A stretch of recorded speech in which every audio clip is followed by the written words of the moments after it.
Hello friends, ഇന്ന് നമ്മൾ discuss ചെയ്യാൻ പോകുന്നത് പ്രിവെൻഷൻ ഓഫ് മണി ലോണ്ടറിങ് ആക്റ്റാണ്. ഈ ആക്ട് നിലവിൽ വന്നത് 2002-ലാണ്.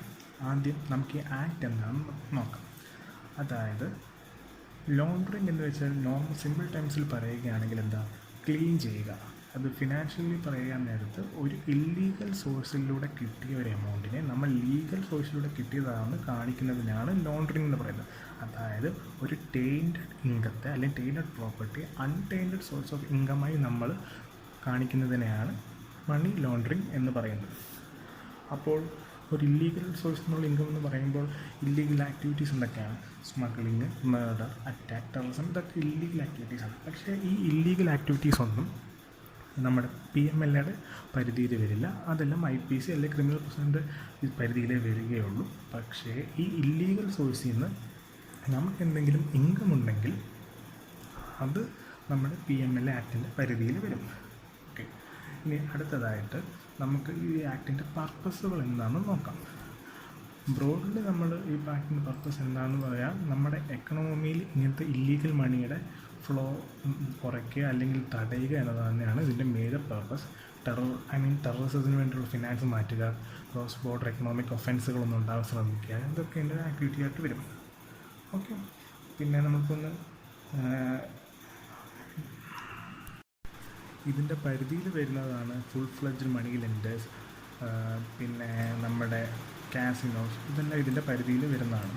ഓക്കെ, ഇനി അടുത്തതായിട്ട് നമുക്ക് എങ്ങനെയാണ് ഈ എമൗണ്ട് നമ്മുടെ ഫിനാൻഷ്യൽ മാർക്കറ്റിൽ വരുന്നതെന്ന് നമുക്ക് നോക്കാം. അതായത് ബ്രോഡ്ലി നമ്മുടെ ഇങ്ങനത്തെ ഇല്ലീഗൽ സോഴ്സ് മണി വൈറ്റ് ആക്കാൻ, അതായത് ബ്ലാക്ക് മണി വൈറ്റ് ആക്കുന്ന പ്രോസസ്സ് 3 സ്റ്റേജായിട്ട് ഡിഫൈൻ ചെയ്തിട്ടുണ്ട്. 1 പ്ലേസ്മെൻറ്റ്, 2 ലെയറിങ്, 3 ഇൻറ്റഗ്രേഷൻ. എന്താണ് പ്ലേസ്മെൻറ്റ്? അതായത് ഇല്ലീഗൽ സോഴ്സിൽ നിന്ന് ലഭിച്ച മണിയെ, ഇൻകം ആയിക്കോട്ടെ, അതിനെ നമ്മൾ നമ്മുടെ മാർക്കറ്റിലേക്ക് ഇൻറ്റഗ്രേറ്റ് ചെയ്യുന്ന അല്ലെങ്കിൽ ഇൻജക്റ്റ് ചെയ്യുന്ന പ്രോസസ്സിന് പറയുന്ന പേരാണ് പ്ലേസ്മെൻറ്റ്. ഓക്കെ, അതുപോലെ തന്നെ ഇത് ഏത് രീതിയിൽ നമ്മുടെ മാർക്കറ്റിൽ ഇൻറ്റഗ്രേറ്റ് ചെയ്യുന്നു എന്നതാണ് ലെയറിങ് കൊണ്ട് ഉദ്ദേശിക്കുന്നത്. അതായത് ഒരു നോട്ടീസബിൾ എമൗണ്ടിനെ നമ്മൾ ബൈഫർക്കേറ്റ് ചെയ്ത് ചെറിയ എമൗണ്ടുകളാക്കി പല ഡൈവേഴ്സിഫൈഡ് ആയിട്ടുള്ള ഇൻവെസ്റ്റ്മെൻറ്റുകൾ നടത്തുന്നതിനെയാണ് ലെയറിംഗ് എന്ന് പറയുന്നത്. ഈ നടത്തുന്നത് ലക്ഷറി അസറ്റിലാകാം, അല്ലെങ്കിൽ എന്തെങ്കിലും ഒരു ഫിനാൻഷ്യൽ ഇൻവെസ്റ്റ്മെൻ്റ് ആകാം. ഇതിന് പറയുന്ന പേരാണ് ഇൻറ്റഗ്രേഷൻ. സിമ്പിളി പറയുകയാണെങ്കിൽ അൺടൈൻറ്റഡ് ആയിട്ടുള്ള ഒരു മണി ആക്കിയെടുക്കുക, അതായത് ഒരു ഇല്ലീഗൽ സോഴ്സിൽ നിന്നുള്ള മണിയെ പ്ലേസ്മെൻറ്റ് ലെയർ ചെയ്ത് നമ്മളൊരു വൈറ്റ് മണി ആക്കുന്ന 3 സ്റ്റേജുകളാണ് ഇവിടെ ഡിഫൈൻ ചെയ്തിട്ടുള്ളത്. ഓക്കെ, ഇനി നമുക്ക് പ്രധാനമായിട്ടും ഡെഫിനിഷൻസ് പഠിക്കാം. ഡെഫിനിഷൻസ് പഠിക്കാൻ നേരത്ത് വളരെ ഇമ്പോർട്ടൻ്റ് ഒരു ഡെഫിനിഷനാണ് എന്താണ് മണി ലോണ്ടറിങ് ഉള്ളത്. അത് ഡിഫൈൻ ചെയ്തിരിക്കുന്നത് സെക്ഷൻ 3-ലാണ് മണി ലോണ്ടറിങ് ഡിഫൈൻ ചെയ്തിരിക്കുന്നത്.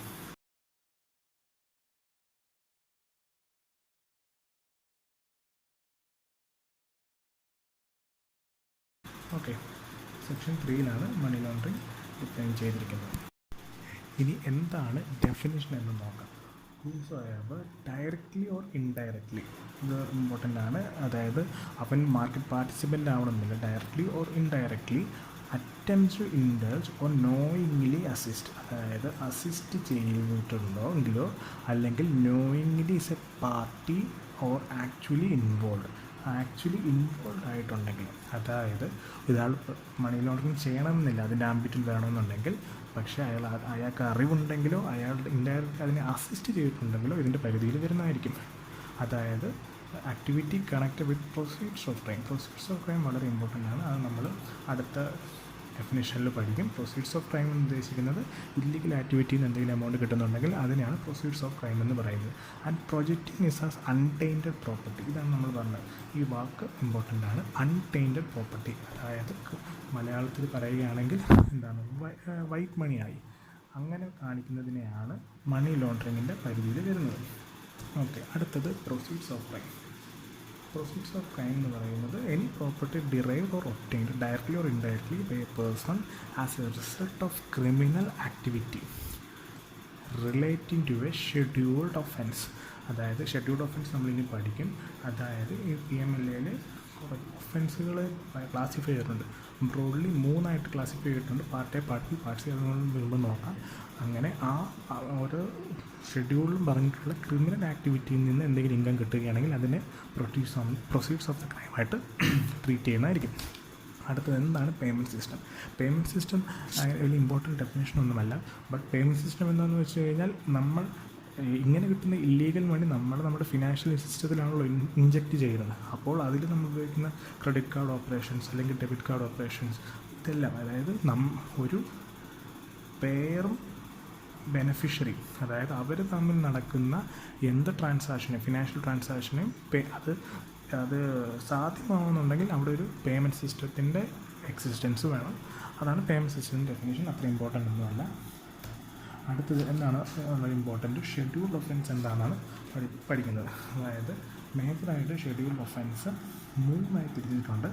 ഒന്ന് part A, 2 part B, 3 part C.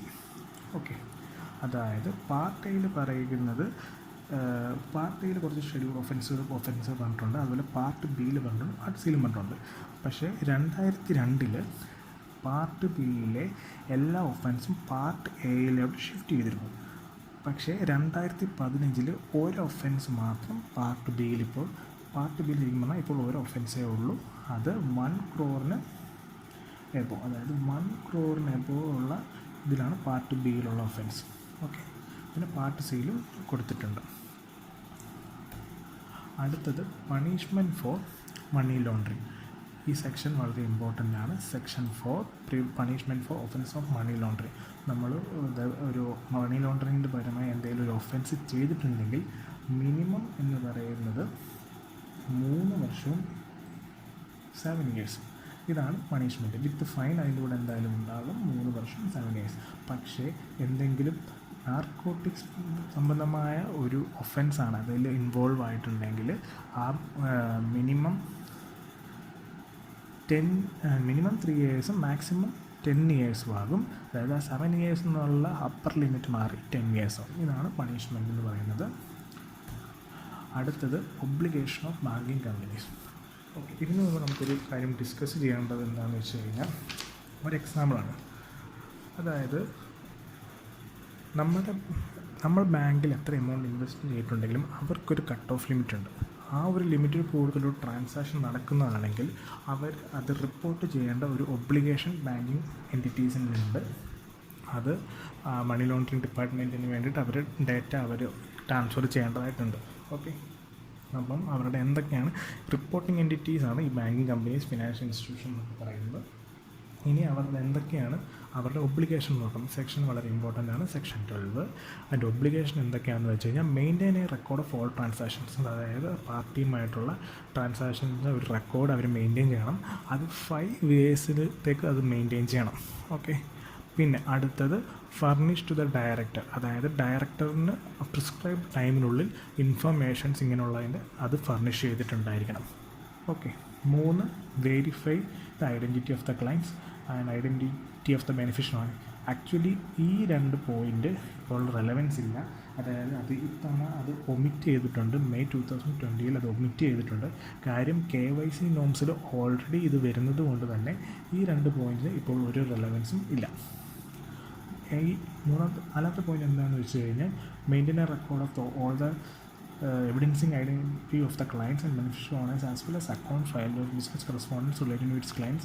This shall be maintained for a period of 5 years after the business. അതായത് അവർ ബിസിനസ് ക്ലോസ് ചെയ്ത്, അതായത് ആ ക്ലയൻറ്റുമായിട്ടുള്ള ഒരു എക്സാമ്പിൾ നമ്മളൊരു ബാങ്കോട്ട് അല്ലെങ്കിൽ ഒരു റിപ്പോർട്ടിംഗ് എൻറ്റിറ്റിയായിട്ട് എന്തെങ്കിലും നമുക്കൊരു ബിസിനസ് റിലേഷൻഷിപ്പ് ഉണ്ടെങ്കിൽ ആ ബിസിനസ് റിലേഷൻഷിപ്പ് നമ്മൾ ക്ലോസ് ചെയ്താൽ പോലും ഒരു 5 yearsലേക്ക് നമ്മൾ ഡീറ്റെയിൽസ് മെയിൻറ്റെയിൻ ചെയ്തിട്ടുണ്ടാകണം. ഇനി അടുത്തതായി section 13 powers of the director. നമ്മൾ നേരത്തെ പഠിച്ചു റിപ്പോർട്ടിംഗ് എൻറ്റിറ്റീസ് അവരുടെ ഡീറ്റെയിൽസ് ഡയറക്ടറിന് ഫർണിഷ് ചെയ്യണമെന്ന് പഠിച്ചു. ഇനി ഡയറക്ടറിന് എന്തെല്ലാം പവേഴ്സ് ഉണ്ടെന്ന് നോക്കാം. നമ്മൾ നേരത്തെ പറഞ്ഞതുപോലെ തന്നെ ഇൻക്വയറിക്കുള്ള പവറുണ്ട്. അതുപോലെ തന്നെ ഇപ്പോൾ ഡയറക്ടറിന് വേണമെങ്കിൽ എൻറ്റിറ്റിയോട് പറയാം അക്കൗണ്ട്സ് ഓഡിറ്റ് CAയിൽ നിന്ന് അക്കൗണ്ട്സ് ഓഡിറ്റ് ചെയ്തിട്ടാൻ വേണ്ടി പറയാം. ഇത് രണ്ടുമാണ് മേജറായിട്ടുള്ള, നമ്മളിവിടെ പ്രിസ്ക്രിപ്ഷൻ ആയതുകൊണ്ട് മേജറായിട്ടുള്ള 2 പവേഴ്സ് എന്ന് പറയുന്നത് ഡയറക്ടറിൻ്റെ ഇതാണ്. ഓക്കെ, ഇനി അഥവാ ഡയറക്ടറിൻ്റെ എന്തെങ്കിലും ഇൻസ്ട്രക്ഷൻസോ അല്ലെങ്കിൽ ഡയറക്ഷൻസോ റിപ്പോർട്ടിംഗ് എൻറ്റിറ്റി പാലിച്ചില്ല, ഐ മീൻ ഫെയിലായി. അങ്ങനെയാണെങ്കിൽ ഡയറക്ടറിനുള്ള എന്തൊക്കെ ചെയ്യാമെന്നാണ് പറയുന്നത്. ഒന്ന്, ഡയറക്ടറിന് വാണിംഗ് കൊടുക്കാം. രണ്ട്, അവരോട് പറയാം reporting entity to designated director to comply with specific instruction comply ചെയ്യണമെന്ന് പറഞ്ഞ് നമുക്കൊരു ഇൻസ്ട്രക്ഷൻ കൊടുക്കാം. പിന്നെ അവരോട് പറയാം പീരിയോഡിക്കലി സെൻഡ് റിപ്പോർട്ട്സ് ഇന്ന പർട്ടിക്കുലർ ഇൻ്റർവെൽസിന് സെൻഡ് ചെയ്യണമെന്ന് നമുക്ക് പറയാം. ഇതൊന്നും അവർ ചെയ്യുന്നില്ല എങ്കിൽ ഫൈൻ 10,000, അത് 1,00,000 വരെ നീങ്ങാനുള്ള ഫൈനും അടിക്കാനുള്ള പവർ ഡയറക്ടറിനുണ്ട്. അടുത്ത് പറയുന്നത് section 25-26 appeal to appellate tribunal. ശരിക്കും പറഞ്ഞാൽ ഇതിനു മുമ്പ് നമ്മൾ ഈ ഒരു ഫ്ലോ മനസ്സിലാകണമെന്നുണ്ടെങ്കിൽ നമ്മളൊരു കാര്യം അറിഞ്ഞിരിക്കണം. അതായത് ഡയറക്ടർ എന്ത് ചെയ്തു, റിപ്പോർട്ടിംഗ് എൻറ്റിറ്റിയോട് ഡീറ്റെയിൽസ് ആവശ്യപ്പെട്ടു, റിപ്പോർട്ടിംഗ് എൻറ്റിറ്റി ഡീറ്റെയിൽസ് ഫയൽ ചെയ്തു. ഓക്കെ, ഇത് കഴിഞ്ഞിട്ട് ഈ അപ്പീൽ പോകുന്നതിന് മുമ്പ് അപ്പീൽ പോകണമെങ്കിൽ ഒരു കാരണം ഉണ്ടാവുമല്ലോ.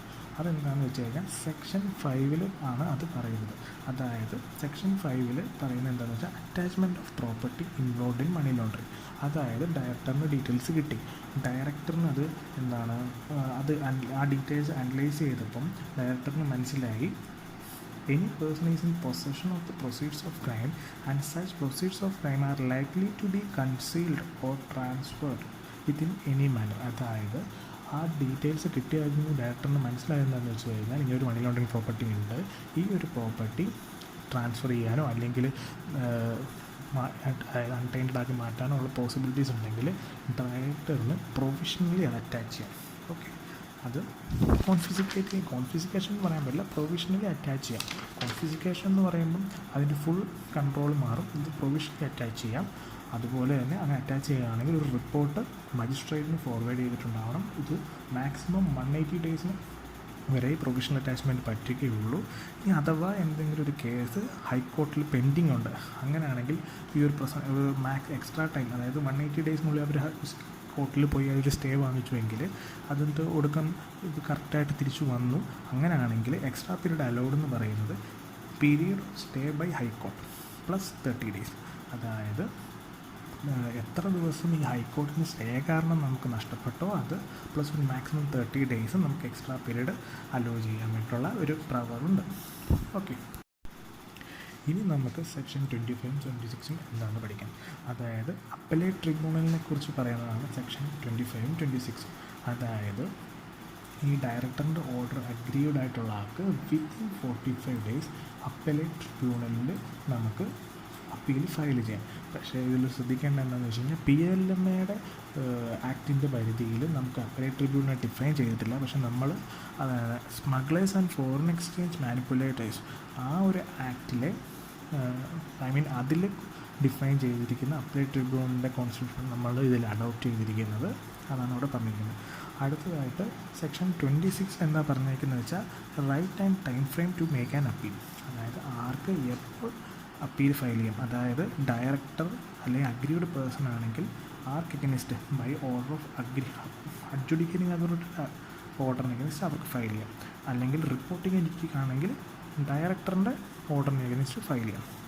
ഓക്കെ, പിന്നെ അഥവാ ഇത് കഴിഞ്ഞിട്ട് സെക്ഷൻ 42 എന്താ പറഞ്ഞേക്കുന്നത് വെച്ച് കഴിഞ്ഞാൽ ഇപ്പം ഈ അപ്പലേറ്റ് ട്രിബ്യൂണലിൻ്റെ എന്തെങ്കിലും ഒരു വിഷയം നമുക്ക് അത് അപ്പീൽ ചെയ്യണമെന്നുണ്ടെങ്കിൽ വിത്തിൻ 60 ഡേയ്സിനുള്ളിൽ നമ്മൾ ഹൈക്കോർട്ടിനുള്ളിൽ അപ്ലൈ ചെയ്തിരിക്കണം. ഇനി ഇവിടെ പറഞ്ഞേക്കുന്നത് നമ്മൾ നേരത്തെ പറഞ്ഞ കാര്യങ്ങൾ തന്നെ. അപ്പീൽ ടു അപ്പലേറ്റ് ട്രിബ്യൂണൽ ആർക്ക് എപ്പോൾ ചെയ്യാം, അല്ലെങ്കിൽ ടൈം ഫ്രെയിം എത്രയാണ്, ടൈം ഫ്രെയിം എത്രയാണ്. 60 ഡേയ്സിന് ഹൈക്കോടതിൻ്റെ കേസിൽ, 45 days in case of adjudicating അതോറിറ്റിയുടെ കേസിൽ. അത് എന്താണ് അവിടെ ഒരു പ്രത്യേകത എന്താണെന്ന് വെച്ച് കഴിഞ്ഞാൽ ഇവർക്ക് ഈ ടൈം ഫ്രെയിം എക്സ്റ്റെൻഡ് ചെയ്ത് കൊടുക്കാം. സഫിഷ്യൻറ്റ് കോസ് ഫോർ ഡിലേ ഉണ്ടെങ്കിൽ ഇവർക്കിത് എക്സ്റ്റെൻഡ് ചെയ്ത് കൊടുക്കാം. അതുപോലെ തന്നെ court confirming, modifying or setting aside, ഈ ഒരു 3 കേസുകൾ വരാവുള്ളൂ. ഒന്നിൽ അത് കൺഫേം ചെയ്യും, അല്ലെങ്കിൽ അത് എന്തെങ്കിലും മോഡിഫൈ ചെയ്യും, അല്ലെങ്കിൽ ആ കേസിനെ മാറ്റി വെക്കും. അതുപോലെ തന്നെ അവിടെ പ്രത്യേകം പറയുന്നത് 6 months, അതായത് 6 months from the date of filing of appeal. അതായത് ഇവിടെ മാൻഡേറ്ററി അല്ല, ഡയറക്ടറി ഇൻ നേച്ചറാണ്. അതായത് എക്സ്പീഷ്യലി ആസ് പോസിബിൾ, അതായത് 6 മാസത്തിനുള്ളിൽ മാക്സിമം തീർക്കാൻ ശ്രമിക്കണം എന്ന് പറയുന്നത് ഇതാണ് അവിടെ പറയുന്നത്. അടുത്ത് സ്പെഷ്യൽ കോർട്ട് എന്താണെന്ന് നോക്കാം. Central government is empowered to notify, അതായത് സെൻട്രൽ ഗവൺമെൻറ്റാണ് സ്പെഷ്യൽ കോർട്ടിനെ നോട്ടിഫൈ ചെയ്യാനുള്ള എംപവർമെൻ്റ് ഉള്ളത്, നമുക്ക് റൈറ്റ്സ് ഉള്ളത്. എന്താണ് in consultation with chief justice of high court, അതായത് ചീഫ് ജസ്റ്റിസ് ഓഫ് ഹൈക്കോർട്ടിൻ്റെ കൺസൾട്ടേഷൻ ത്രൂ സെൻട്രൽ ഗവൺമെൻറ്റിന് സ്പെഷ്യൽ കോർട്ട് നോട്ടിഫൈ ചെയ്യാൻ പറ്റും. ഓക്കെ, സെൻട്രൽ ഗവൺമെൻറ്റിന് എന്താണ് പണിഷ്മെൻറ്റ് സെക്ഷൻ 4 ഷെഡ്യൂൾ ഒഫൻസിന് ട്രയൽ ചെയ്യാൻ പറ്റും. അതുപോലെ തന്നെ special court take cognizance of offence for which accuse committed to trial requirement of police report അതിന് ആവശ്യമാണ് ഫാക്ട് ഓഫ് കോൺസ്റ്റിറ്റ്യൂഷൻ. അത് ആൻഡ് എന്താണ് സ്പെഷ്യൽ കോർട്ടിൻ്റെ ജൂറിസ്ഡിക്ഷൻ നോട്ടിഫിക്കേഷൻ ത്രൂ ആണ് സ്പെസിഫൈ ചെയ്യുന്നത്. അത്രയേ ഉള്ളൂ സ്പെഷ്യൽ. ഇതൊന്നും അത്ര ഇമ്പോർട്ടൻ്റ് ആയിട്ടുള്ള കാര്യങ്ങളല്ല. അടുത്തതായിട്ട് offences under the act shall be cognisable and non bailable. എന്താണ് കോഗ്നിസിബിൾ എന്ന് വെച്ചാൽ അറസ്റ്റ് വിത്തൗട്ട് വാറൻറ്റ്, അതായത് കാരണം കാണിക്കാതെ ഒരാളെ മണി ലോണ്ടറിൻ്റെ കേസിൽ നമുക്ക് അറസ്റ്റ് ചെയ്യാൻ പറ്റും. അങ്ങനെ ചില കേസുകളുണ്ട്. അതായത് കോഗ്നിസിബിൾ, അതായത് നമുക്ക് വാറൻ്റ് ഒന്നും വേണമെന്നില്ല, ഡയറക്റ്റ് അറസ്റ്റ് ചെയ്യാനുള്ള റൈറ്റ് ഉണ്ട്. അതുപോലെ തന്നെ ഇവിടെ എന്താണ് പറഞ്ഞിരിക്കുന്നത് വെച്ചാൽ no person accuse or offence punishable for a term imprison more than 3 years under part A schedule shall be released on bail on his own bond unless. അതായത് PMLA ഒരു ഒഫൻസ് ചെയ്തൊരാളെ ഈ താഴെ പറയുന്ന കേസുകൾ അല്ലാതെ ജാമ്യത്തിൽ വിടാൻ പാടില്ല. ഓൺ ഹിസ് ഓൺ ഓർ ബോണ്ടിൽ ജാമ്യത്തിൽ വിടാൻ പാടില്ല. ഒന്ന്, public prosecutor has given an opportunity to oppose the applicant for such release.